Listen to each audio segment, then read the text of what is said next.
नमस्कार दोस्तों।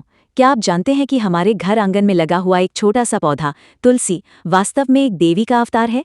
तुलसी की महिमा पुराणों में वर्णित है। स्कंद पुराण में बताया गया है कि तुलसी विष्णु की प्रिया है, जो भगवान विष्णु की शाश्वत संगिनी के रूप में पूजी जाती है। लेकिन ये सिर्फ एक पौधा नहीं, बल्कि भक्ति, स्वास्थ्य और समृद्धि का जीवंत प्रतीक है। कल्पना कीजिए, हजारों साल पहले की एक कथा जहां एक श्रापित आत्मा देवी बनकर पृथ्वी पर अवतरित होती है और आज भी हमारे घरों में रक्षा का कवच बनकर खड़ी है। आज की इस वीडियो में हम तुलसी माता की उस रहस्यमयी कथा को खोलेंगे, जो न केवल आपके मन को छू जाएगी, बल्कि आपके जीवन में सकारात्मक बदलाव ला सकती है। क्या आप तैयार हैं इस दिव्य यात्रा के लिए? चलिए शुरू करते हैं। एक दिन वृंदावन की शांत सुबह में राधा रानी पुष्प तोड़ रही थीं। तभी उनकी दृष्टि द्वारकाधीश पर पड़ी। भगवान शांत भाव से तुलसी के पास खड़े थे। हाथ में जल से भरा कलश था और उनके नेत्रों में एक अनोखी श्रद्धा झलक रही थी।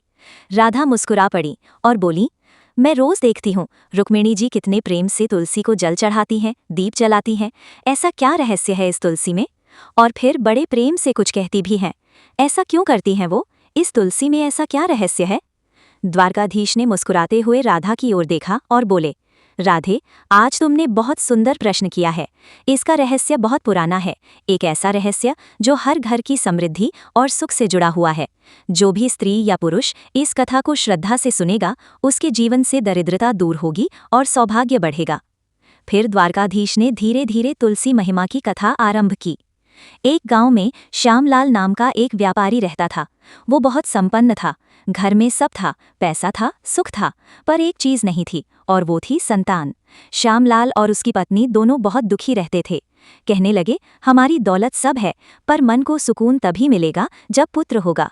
हमने बहुत दान दिया, वैद्य बुलाया, पर कोई लाभ नहीं हुआ। एक दिन श्यामलाल ने सुना कि मुनि वशिष्ठ के पास जाकर पूछना चाहिए, तो वो मुनि के आश्रम गया और विनती की, हे मुनिवर, मेरी कोई संतान नहीं है, बताइए क्या कारण है? मुनि वशिष्ठ ने उसकी आंखों में देखा और बोले, मैं तुम्हारे पिछले जन्म के कर्म देख रहा हूँ। सुनो, तुम पहले भी वैश्य थे और एक दिन एक भूखी गाय तुम्हारे घर आई। तुमने उसे खाना नहीं दिया, न पानी दिया, और उसे घर से भगा दिया। वो गाय अभी अभी बछड़ा कराई थी और वो दुधारू थी, पर भूख से उसे भी तृप्ति न मिली। वो गिर पड़ी और मरती मरती रही। तब उसने तुम्हें श्राप दिया कि तेरी संतान कभी ना हो। इसीलिए आज तुम्हें संतान न होने का कारण वही श्राप है। श्यामलाल ये सुनकर दर्द से कराह उठा। हे मुनिवर, मैं इस पाप से कैसे मुक्ति पाऊं? क्या कोई उपाय है? वशिष्ठ जो बोले, तुम्हें पुत्र यज्ञ करना होगा और यज्ञ के बाद ब्राह्मणों और खासकर गायों का दान देना होगा, तब तुम्हें संतान मिलेगी। पर एक शर्त है, जो संतान मिलेगी उसकी आयु केवल 18 वर्ष की ही होगी।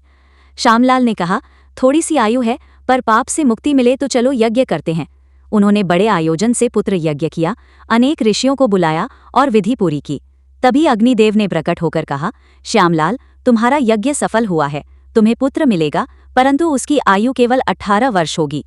श्यामलाल ने प्रण किया, मैं अपने पुत्र की रक्षा करूंगा।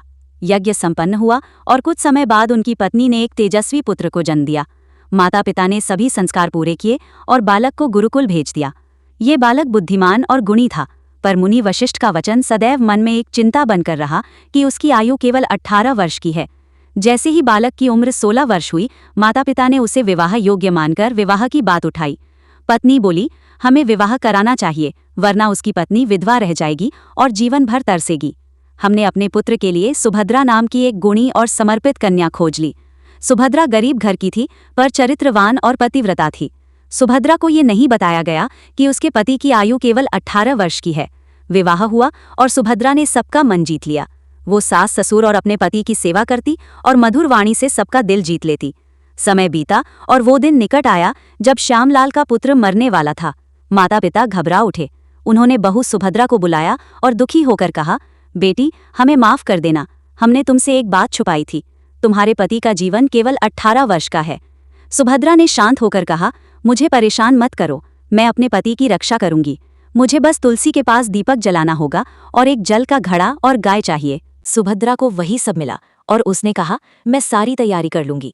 जैसे ही वो दिन आया, सुभद्रा ने सुबह जल्दी उठकर तुलसी को जल चढ़ाया और पौधे पर चुनरी बांधी, दीपक जलाया और हाथ जोड़े कहा, हे तुलसी माँ, मैं आपकी शरण में आई हूँ, मेरे पति का जीवन बचाइए। यमराज के पहले 2 दूत घर में आए और दूत बोले, हम यहाँ प्रवेश करेंगे, परंतु तुलसी ने उनका मार्ग रोक दिया। हे यमदूत, मैं इस घर में आकर नहीं बैठने दूंगी। ये घर मेरी रक्षा में है, तुम वापस जाओ। यमदूत भयभीत होकर गए और यमराज को कह गए, यहाँ तुलसी माँ ने रोक रखा है। यमराज ने क्रोध में कुछ और दूत भेजे, पर अग्नि और जल ने उनके मार्ग रोक रखे। अग्नि बोला, मैं इस घर की रक्षा कर रहा हूँ, और दीपक ने कहा, मैं इस घर की रक्षा कर रहा हूँ। जल ने कहा, मैं इस घर को बचाऊंगा। जब 8 दूत आए तो गाय ने उनका मार्ग रोक दिया और बोली, यदि तुमने कोशिश की तो मैं तुम्हें श्राप दूंगी। गो हत्या का पाप तुम पर पड़ेगा, और ये पाप बड़ा है। इस तरह 8 दूत डरकर लौट गए, और यमराज स्वयं आकर जब सुभद्रा के सामने खड़ा हुआ तो उसने यमराज की स्तुति करते हुए कहा, हे धर्मराज, तुमने कहा सदा सुहागन रहो, तो तुम कैसे मेरे पति के प्राण ले लो। यमराज को उसकी वाणी भा गई और उसने वर दे दिया, तुम्हारे पति अब 100 वर्षों तक जीवित रहेंगे।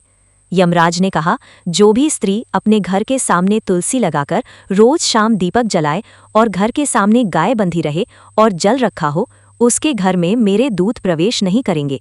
इस तरह सुभद्रा की भक्ति ने उसके पति को आयु दी और कुटुंब में सुख स्थिर हुआ। ये कथा सुनकर राधा ने कृष्ण से पूछा, ये कहानी तो बहुत ही सुंदर और प्रेरणादायक है, लेकिन इसमें छिपी हुई सीख को और स्पष्ट रूप से समझाइए। तुलसी का पौधा, दीपक, जल और गाय, ये सब कैसे हमारे जीवन में सुख और समृद्धि लाते हैं? द्वारकाधीश ने मुस्कुराकर राधा की ओर देखा। उनकी आंखों में वो अनंत ज्ञान झलक रहा था जो ब्रह्मांड की हर रहस्य को जानता था। उन्होंने धीरे से कहा, राधे, ये तो मात्र एक दृष्टांत था, लेकिन इसमें छिपी हुई सीख जीवन की गहराइयों से जुड़ी हुई है।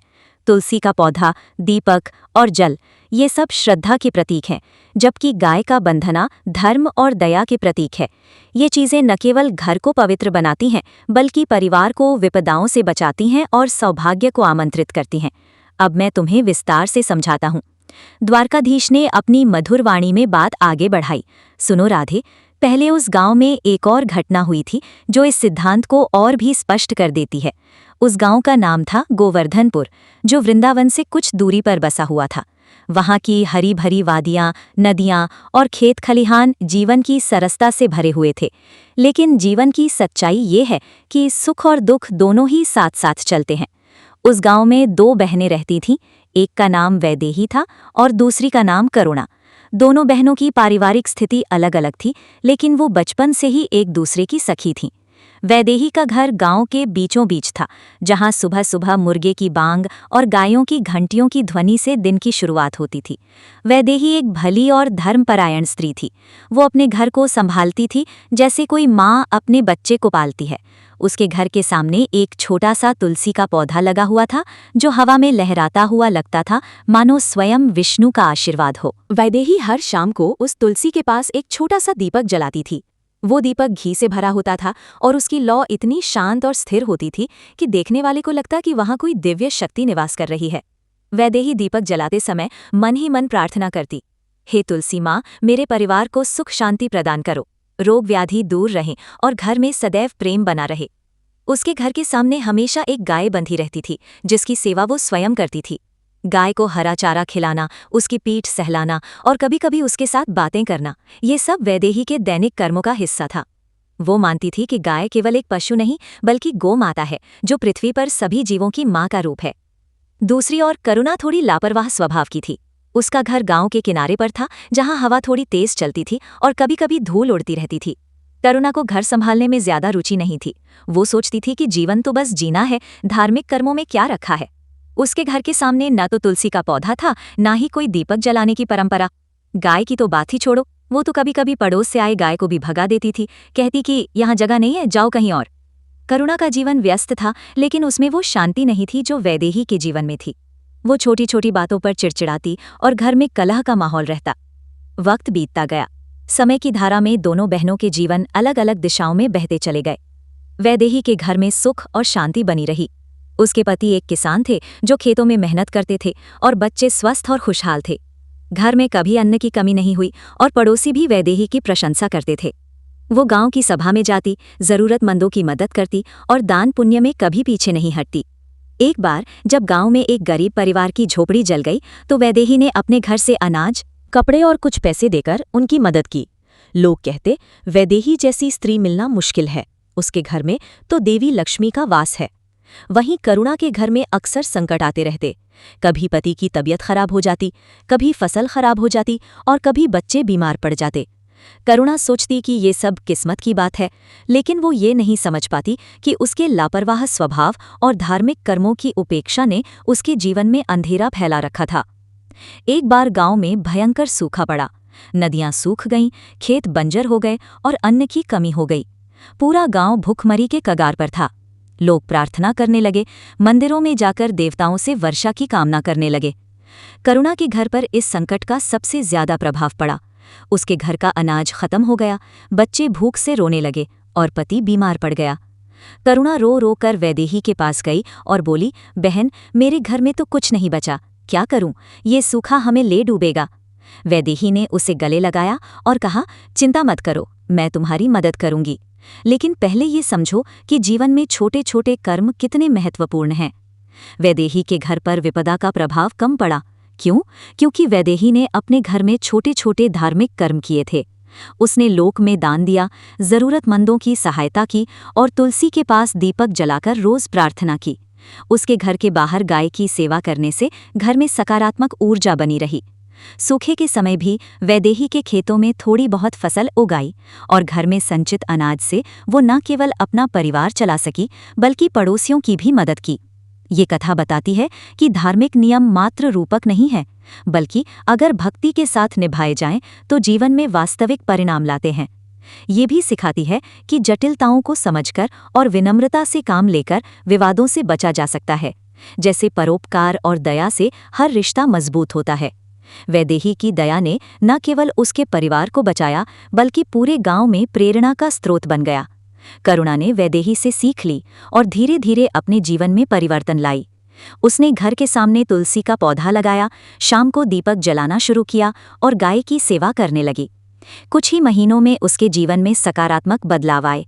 सूखा समाप्त हुआ, फसल अच्छी हुई और घर में शांति आई। अब द्वारिकाधीश ने राधा से कहा, राधे, अब मैं तुम्हें बताता हूँ कि किस तरह कोई भी स्त्री या गृहस्थ इन बातों को अपनाकर अपने परिवार को सुदृढ़ कर सकता है। ये कोई जटिल विधि नहीं है, बल्कि सरल और दैनिक जीवन में अपनाने योग्य है। सबसे पहले घर के समक्ष तुलसी का पौधा लगाओ। यदि जगह छोटी हो, जैसे शहरों में फ्लैट या छोटे घरों में, तो मटके में भी लगा लो। तुलसी का पौधा विष्णु का स्वरूप माना जाता है। ये घर में सकारात्मक ऊर्जा लाता है, हवा को शुद्ध करता है और रोगों से बचाव करता है। आयुर्वेद में भी तुलसी को औषधीय गुणों से भरपूर बताया गया है।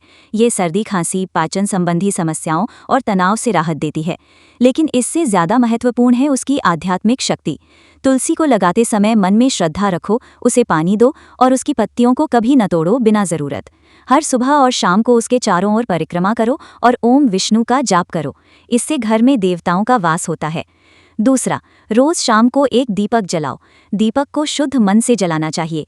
घी या तेल से भरा दीपक चुनो और उसे तुलसी के पास रखो। दीपक जलाते समय मन में दुष्ट विचार न लाओ। कोई क्रोध, ईर्ष्या या नकारात्मकता न आने दो। इसके बजाय घर वालों के लिए शुभकामनाएं करो। कहो, हे भगवान, मेरे परिवार को स्वस्थ रखो, सुखी रखो। दीपक की लौ अंधकार को दूर करती है और प्रतीकात्मक रूप से जीवन के अंधेरों को हटाती है। शाम का समय महत्वपूर्ण है क्योंकि तब सूर्यास्त होता है और नकारात्मक शक्तियां सक्रिय हो सकती हैं। दीपक जलाने से घर में प्रकाश और पवित्रता बनी रहती है। पुराणों में बताया गया है कि दीपक जलाने से लक्ष्मी देवी प्रसन्न होती हैं और घर में धन धान्य की वृद्धि होती है। तीसरी चीज, घर के सामने एक जल का घड़ा रखा करो। ये जल घर की शुद्धता और सत्कर्म का प्रतीक है। घड़े में साफ पानी भरकर रखो और यदि संभव हो तो उसमें कुछ तुलसी की पत्तियां डाल दो। ये जल घर में आने वाले मेहमानों के लिए भी उपयोगी होता है, लेकिन इससे ज्यादा ये प्रतीक है कि घर में शुद्धता और अतिथि सत्कार की भावना है। जल जीवन का आधार है और इसे रखने से घर में ठंडक और शांति बनी रहती है। गर्मियों में ये व्यावहारिक भी है, लेकिन आध्यात्मिक रूप से ये यम के दूतों को दूर रखता है, यानी रोग, मौत और अकाल से बचाव। चौथी और सबसे महत्वपूर्ण, अगर संभव हो तो गौ माता की सेवा करो। गाय को सुख दो, उसकी रक्षा का संकल्प लो। गाय केवल एक पशु नहीं है, वो संस्कृति और जीवन का आधार मानी गई है। वेदों में गाय को कामधेनु कहा गया है, जो सभी इच्छाओं को पूरा करती है।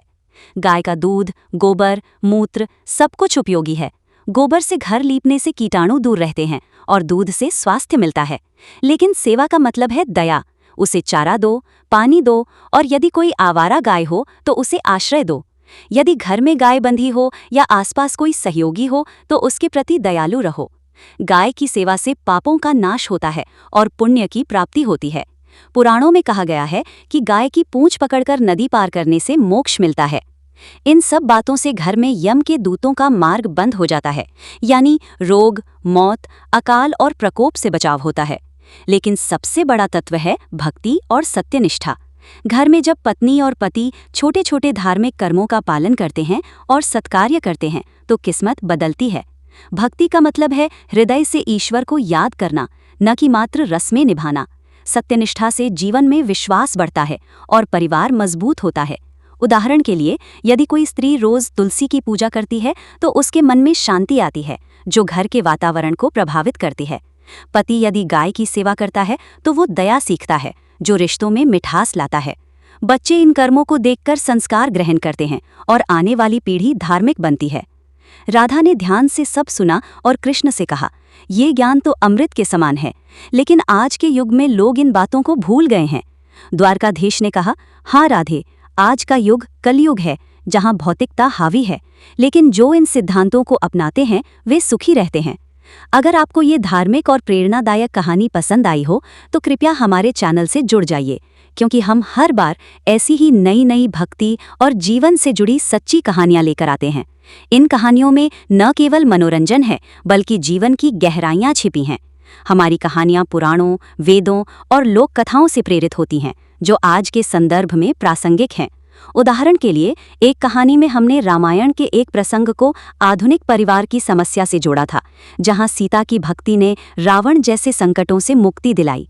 दूसरी कहानी में महाभारत के युधिष्ठिर की सत्यनिष्ठा पर आधारित थी, जो बताती है कि झूठ कितना हानिकारक हो सकता है। दोस्तों, आज के समय में जब कोई लड़की नाचती है या कोई मनोरंजक वीडियो आता है तो लाखों लोग लाइक करते हैं, कमेंट्स करते हैं और शेयर करते हैं। सोशल मीडिया पर ट्रेंडिंग वीडियो देखते ही लोग उत्साहित हो जाते हैं, लेकिन जब भगवान की या धर्म की बात होती है तो लोग आगे नहीं आते। क्यों? क्या हमारा धर्म केवल त्योहारों तक सीमित है? क्या हमें अपने धर्म को आगे बढ़ाने में थोड़ा योगदान नहीं देना चाहिए? धर्म वो नींव है जिस पर हमारा जीवन टिका है। बिना धर्म के जीवन अधूरा है।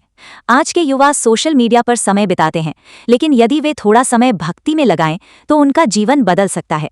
उदाहरण के लिए, कई युवा बताते हैं कि तुलसी पूजा से उनका तनाव कम हुआ है और परिवार में एकता आई है। क्या हम सब मिलकर धर्म का प्रचार नहीं कर सकते?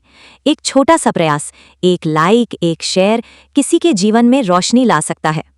अगर आपका दिल भक्ति से जुड़ा है तो इस वीडियो को लाइक करें, शेयर करें और सब्सक्राइब करना ना भूलें। आपका एक लाइक और एक शेयर किसी और तक भक्ति का संदेश पहुंचा सकता है।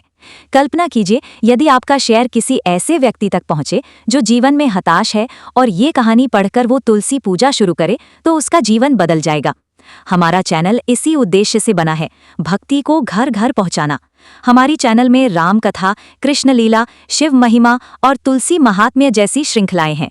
सब्सक्राइब करके बेल आइकन दबाएं ताकि नई वीडियो की नोटिफिकेशन मिले। अब मैं इस कहानी को और विस्तार दूंगा, क्योंकि ये मात्र एक कथा नहीं बल्कि जीवन दर्शन है। तुलसी की महिमा पुराणों में वर्णित है। स्कंद पुराण में बताया गया है कि तुलसी विष्णु की प्रिया है और उसकी पूजा से सभी पाप नष्ट हो जाते हैं। एक बार विष्णु ने तुलसी को वर दिया कि जो भी उसके पौधे की सेवा करेगा उसे मोक्ष मिलेगा। इसी कारण हिंदू घरों में तुलसी को तुलसी चौरा पर रखा जाता है।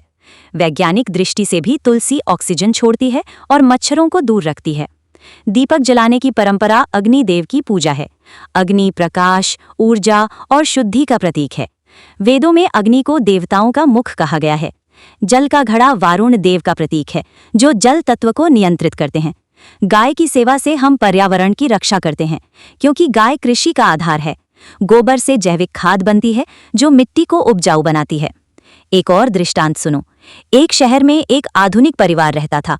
पति सॉफ्टवेयर इंजीनियर था, पत्नी टीचर। वे व्यस्त जीवन जीते थे, लेकिन घर में तुलसी लगाई, शाम को दीपक जलाते और सप्ताहांत में गौशाला जाते। उनका जीवन सुखी था, जबकि पड़ोसी जो इन कर्मों को नजरअंदाज करते थे, तनाव में रहते थे। इससे सिद्ध होता है कि ये कर्म कालातीत हैं। भक्ति का महत्व समझो। भक्ति 9 प्रकार की होती है: श्रवण, कीर्तन, स्मरण आदि। तुलसी पूजा श्रवक और स्मरण का हिस्सा है। रोज 10 मिनट भक्ति से जीवन बदल जाता है। आज के युवाओं से अपील, सोशल मीडिया पर समय कम करो, भक्ति बढ़ाओ। जय श्री कृष्ण, हर हर महादेव, जय मां तुलसी। आप किसी और विषय पर भी कोई कहानी सुनना चाहते हैं या इस कहानी से संबंधित कोई प्रश्न पूछना चाहते हैं? कृपया बताएं।